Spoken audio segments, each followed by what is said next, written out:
Anticipation is one of the clearest markers of professional service. It's what separates operations that feel smooth from operations that feel stressful. And most importantly, it's something the guest experiences before they ever arrive.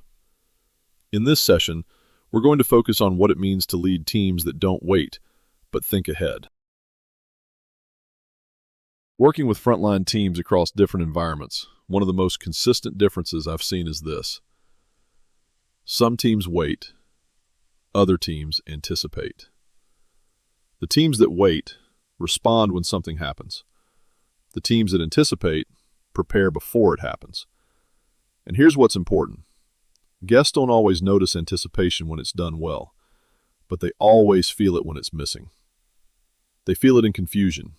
They feel it in uncertainty. They feel it when they have to stop and ask basic questions. Anticipation removes that friction, and leadership is what creates it. We often think of service as something that begins when the guest arrives. But from the guest's perspective, their experience has already started. It starts when they book. It starts when they receive confirmation. It starts when they begin wondering what to expect. So the question for leaders is this: what has the guest already experienced before they even walk through the door? Have we given them clarity? Have we removed uncertainty? Have we prepared them for what's coming next?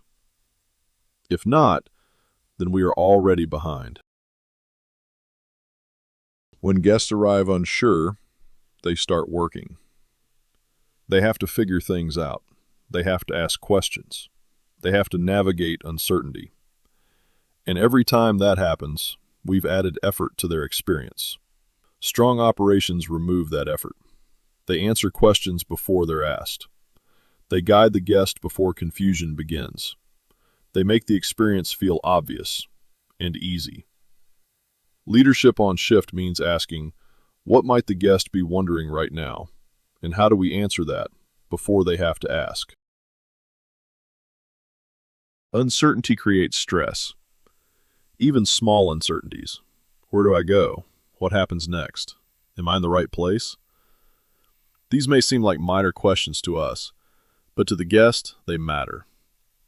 Anticipation removes that stress. It replaces uncertainty with clarity. It replaces hesitation with confidence. And when guests feel comfortable, everything about the interaction improves. They are more relaxed, more receptive, more positive in how they experience the service. That's the impact of anticipation. Reactive service feels average. Reactive service isn't necessarily bad, but it feels average because the guest is leading the experience. They ask, we respond. They struggle, we assist. But exceptional service feels different. It feels like the team is ahead, prepared, aware, in control of the experience. That's what anticipation creates. And as a leader, the standard you set is this: do we wait for problems or do we prevent them? Anticipation doesn't happen by accident. It comes from preparation, from thinking ahead, from discussing what might happen, from getting the team ready before the moment begins. This is where leadership shows up, before the shift starts, before the guest arrives, before the pressure hits. Strong leaders prepare their teams for what's coming. They ask, what do we expect today? Where might guests struggle? How do we stay ahead? Because once the moment begins, it's too late to prepare. The best service is felt before it's requested.